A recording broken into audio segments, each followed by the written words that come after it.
Hey guys, I lived almost half of my life in Korea. I didn't grow up in India. I grew up in Korea. In as much as I love the country, the people, the culture, the food, um, I've had really, really terrible racist experiences. And this one is by far the one that hurt the most. Let me explain. So in April 2016, I was chilling with my girlfriend then, a Korean girl, and then bam, from nowhere, I had pain crisis. So we did all we could to manage on our own, but ultimately it got so bad, she had to call the ambulance. Ambulance came, and then by the time the ambulance got to where I was in so much pain, severe pain. I wasn't able to even walk. So they had to literally carry me, from my bed, from my house to the van, and then they drove me to the hospital. Now, in according to law, South Korean law, when there's emergency like that, the emergency services, they take you to the nearest hospital, not the one you registered at. They take you to the nearest hospital. So as soon as they're able to stabilize you, then they take you to your own registered hospital. So then when the ambulance left my place, the nearest hospital to me was, one really big hospital called Sinchon, Yonsei Sinchon Pyongwon, which is Yonsei Sinchon Hospital, something like that. So when we go there, the van just entered and we went to the emergency side. They literally had to bring wheelchair. They wheeled me to the emergency center and we got there. They were like, no. Hmm. What do you mean no? They're like, no. What? I was crying. I was in pain. And they're like, no, they can't accept me. They won't, entertain. They're not even asking what's wrong. Not my name, not my age, not why I'm crying, not why I have pain. They simply just said no, that we should go elsewhere. Of course, I was so pissed off. I was incredibly angry. I tried to talk with them, nothing. My girlfriend then, she's tried to reason with them, still nothing. Even the ambulance people, they were surprised this hospital was rejected, which was totally illegal. I it That thing really, really hurt. It really, really, really hurt me. I was literally at the point of death, and these people are saying no. Damn. I mean, when it comes to my health, my experiences in Korea is worse than terrible.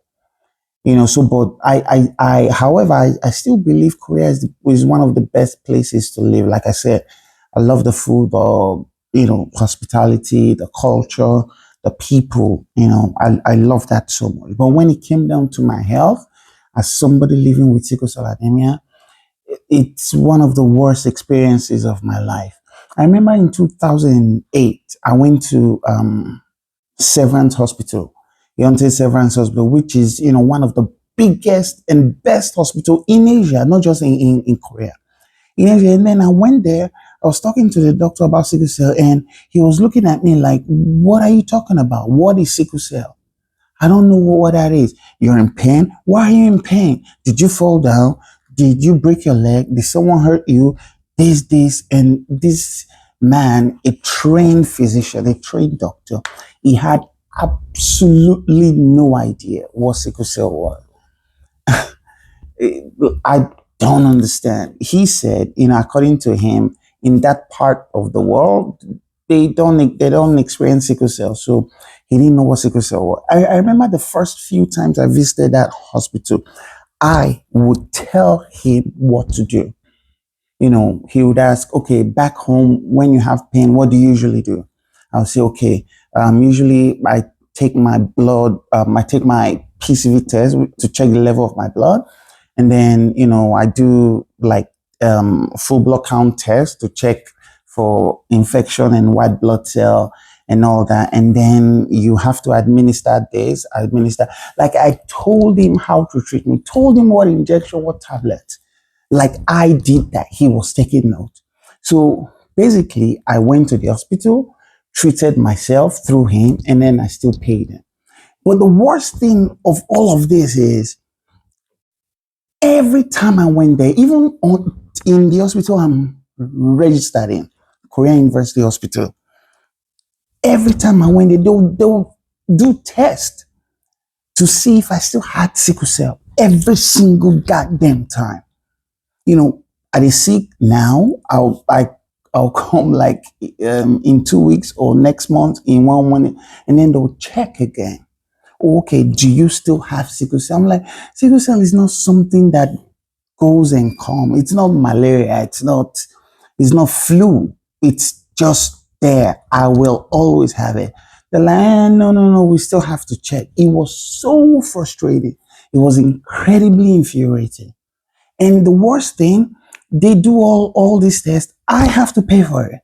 I have to like they stick me with bills of like 4,000 USD, 6,000 USD, 6,000.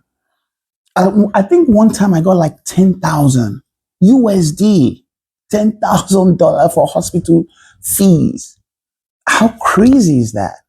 They'll check if I still have sickle cell. They'll do their CT scans, do these scans, do this analysis, check this, check that, check this, check that.